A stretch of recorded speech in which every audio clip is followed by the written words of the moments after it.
Last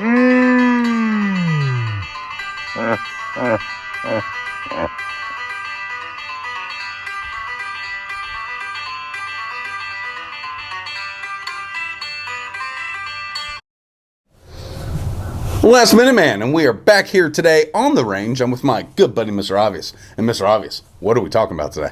We are going to be talking about diversified bear guns. Yeah. What would you use or not use or carry for a bear? Yeah, and places where you got to worry about four-legged critters possibly attacking you, and I'll tell some stories in the AAR of something that happened to me, why I am the way I am, but 44 Magnum is what I've been carrying for years, and we talked before about the 10 millimeter. That was what I believe to be a viable option. A lot of people do carry them in the bear country.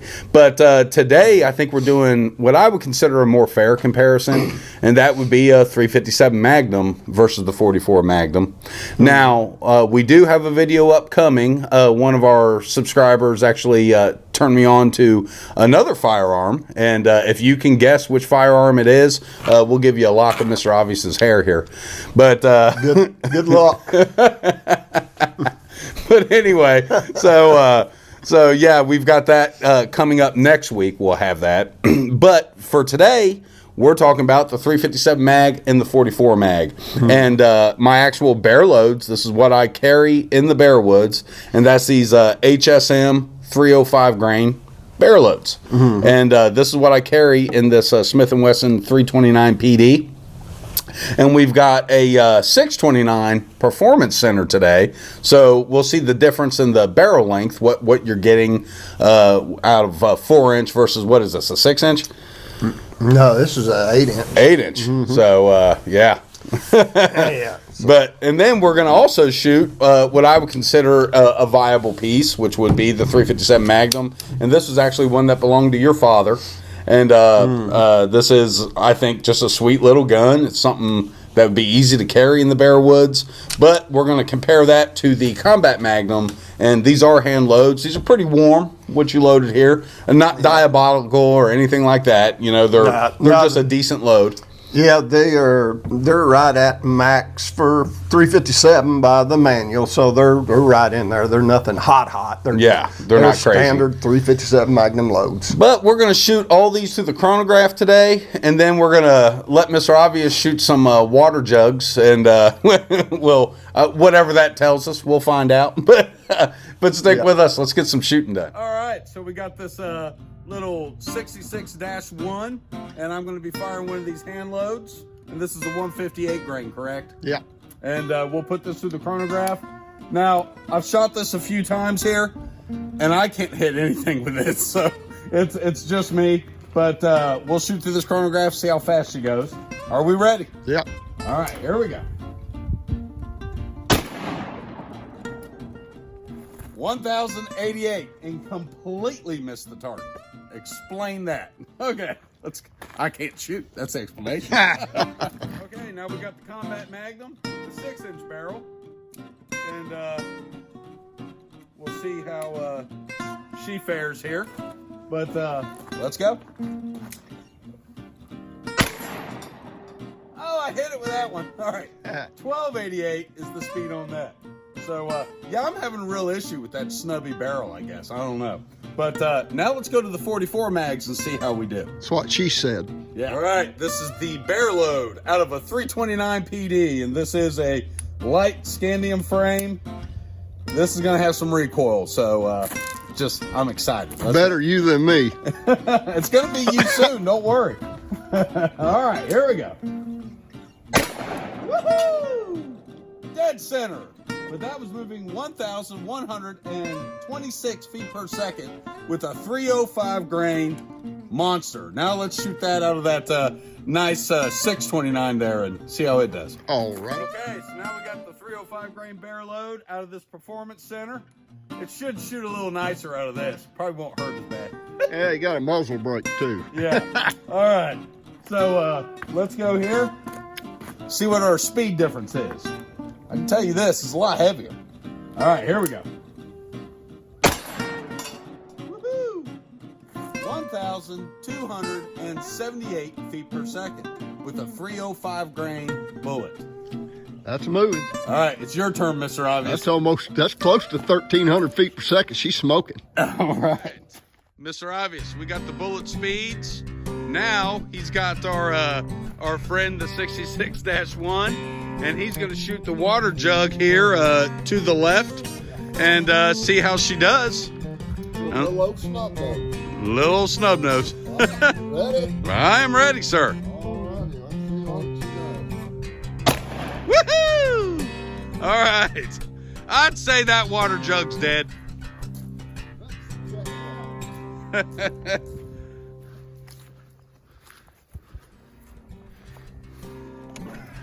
Busted her in two. Oh, it's a good hit. Yeah, Busted her up. there you go. Now let's hit her with one of these bear loads out of that 329, and I'll let you get a good feel for the girl there. Hey, Mr. Obvious, you were talking about wanting to buy one of these guns here, this 329 PD. So show us what you got. You got the 305 grain fire load. Big old fire load. And he's going to shoot the water jug to the right. Let's see how she does. You got shooting gloves to take the recoil out of it. Ah, come on. It ain't that bad. I'm glad you got rubber grips on. All right. Here we go. Woohoo! Yeah, let's go here and look at this water jug.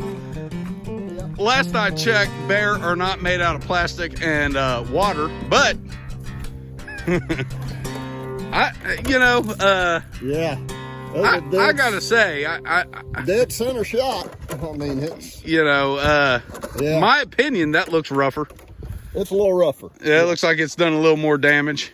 Yeah. Now, what does that mean precisely? We don't know. Hopefully in our next video, we'll do a meat target and kind of see the difference. But let's get back for an AAR. All right. And we are back with our after action report. And what do we have to report today, Mr. Obvious? I'm going to report stinging in my hand. Yeah, now that is something you have to consider when you're carrying a lightweight, and this is very lightweight. I mean, this gun is lighter than this. You know, this 44 Magnum here, I think the bullets are heavier than the gun. Yeah, that thing don't weigh nothing. I mean, it's very light. So that is something to consider when you are... I always say ounces equal pounds, right? And when you're backpacking especially, you want something lightweight, and that's why I've always jumped right on this. This was, to me, the perfect bear gun. And but when you start getting older and your arthritis kicks in, and Mr. Obvious is saying his arthritis is bugging him, Yeah. that's a little much for you, isn't it? Yeah, it's in my hands too, so. Yeah. It's definitely not something you want to come out here and just plink with. But it doesn't bother me. But everybody's different, you know, and that's something you have to consider. I absolutely love this firearm, and it has been a faithful companion to me. Yeah. So, and I've carried her all over this country, and I will say, obviously, the longer barrel here definitely shoots faster. You know, so you're going to get more performance out of a longer barrel, and that holds true with 357 mag as well. A longer barrel is going to give you more performance. Mm-hmm. So I like that gun. It shoots sweet. Oh yeah, yeah. This thing out at 100 yards, we shoot this pretty darn accurate. Oh yeah. And you can mount your scope on there or whatever it is. I don't know what the legalities of that is nowadays. But yeah, you can mount an optic on here, and it's a 100. So yeah, the Performance Center, it stays true to its name, I believe. This is a tack driver. This is a great firearm. Now, let's talk 357 Magnum, because that's really what I wanted to test out today. Your speeds are up there, even out of this little doodad here. Yeah. Your speeds are up there. Now, everybody's different, and everybody has different preferences and reasons why they carry what they carry. I can't shoot this damn thing at all. I don't know why. Yeah. I mean, I'm looking through the sights. I'm doing everything I normally do when I shoot. But I must be dipping some way or I'm doing something incorrect, because I can't hit a man-sized target at 50 feet. You know, that's scary. So the bear would definitely get away from me. And I'm sure if I practice with it or whatnot, I could improve. But for some reason, this is just not instinctive to me. Yeah, it's definitely them short barrels is a different critter. They're real close combat situation guns. What I always call a belly gun. But that's really, I mean, if you're really talking about bear country and things that can happen, you know, like I was discussing with one of our subscribers there, you know, and he lives out in Idaho, I believe is what he told me. And there are a lot of grizzly and things out there. And yeah, absolutely. If you're in thick brush and stuff, you're not going to see that bear coming. You know, odds of you clearing your holster are slim, possibly none. And that's why I make a lot of noise when I'm in the bear woods. And as I discussed before, if you are loud and you leave the bear alone, the bear will leave you alone, more than likely. Now, years ago, I was getting ready to deploy overseas, and my father and I went on a trip out to Yellowstone. And I hadn't been there in years, and we were hiking on a trail, and it was early in the morning.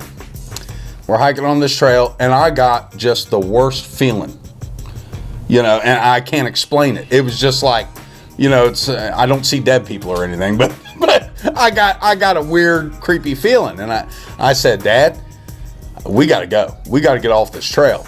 And he looked at me like he thought I was kidding. And he said, what are you talking about? I said, I've got a bad feeling, Dad. I just got a really bad feeling. He laughed. He's like, are you scared of a bear? I said, I can't explain it, but I feel like something bad's going to happen. And I said, all I've got is this 9mm. I was carrying a Smith & Wesson M&P 9mm on me. And I said, I just don't like this at all. And I said, let's go back to the car. Oh, he hazed me the whole way back. He was laughing at me. He said, there ain't been a bear attack in Yellowstone National Park since 1986 or 88 or something. And I'm like, okay, Dad, I just got a bad feeling. Well, you don't have signal when you're in the park. I don't know if any of you have been out there, but this is back in 2010, I believe. And we were leaving the park. When we got outside the park, we had 40 missed calls from my mother and messages, and Dad calls her and he said, what's going on? She said, oh my God, there was just a bear attack in Yellowstone. Not only was there a bear attack, it happened 20 minutes after we left that trail, and it was on that trail. Okay. Yeah. So, you know, you can't make stuff like that up. It happened. And, you know, it's something that can happen. It's something you should be aware of. And, yeah, of course, having situational awareness, paying attention to what you're doing, the likelihood of a bear attack is slim. But you're actually probably more likely to get killed by a moose than you are. And I've seen a lot of those. It didn't scare me like a bear does, though. You know, but like I said, you know, it's just a phobia of mine. So I do carry a gun with me, and I'm prepared for it if that mean guy wants to come at me. Mm-hmm. So. Anything you want to add, Mr. Obvious? I just thought that was an interesting story to tell in case some of you think I'm just crazy. It's interesting. Them big bears ain't no joke, let me tell you. They're big, they're huge, they're heavy, yeah. You got to respect nature. You know, you got to respect it and have a what I call a healthy fear. It's a good idea to have a healthy fear. It's like I told guys in combat, if the hair on the back of your neck isn't standing up when you're going out places, I don't want you with me. Yep. You know, I want you to be somewhat alert, you know, not afraid, not frozen with fear, but you need to respect what you're doing and need to respect where you're at and be prepared for anything that might happen. Yeah. So, yeah. Anytime you get a bad vibe like that, I mean, listen to your gut. Listen to your gut. Yeah. Yeah. Go the other way. Yeah. Listen to it. I mean, it works. I mean, it definitely works. I've made it to 39, and I think that's part of the reason why. You know, I use sense, but hopefully I make it to 69. but we'll see. I might have to ask somebody else about it because I might not make it. You know, but anyway, yeah. Next week we are bringing a caliber that I'm very excited about. I got the ammunition for it. I ordered a kit for it, and I will have it Monday is what they're telling me. And like I said, if you can guess which caliber it is, we'll give you a lock of Mr. Obvious's hair here. And thanks to our subscriber Loose Balls that turned me on to this particular firearm. I can't wait to get it, and we're going to test it out here. And I believe it's going to be comparable to this 44 mag. So close deal. yeah, stay tuned for that. We are looking forward to doing it. But with that, everybody, remember, keep your knives sharp, keep your powder dry. Subscribe to Last Minute Man.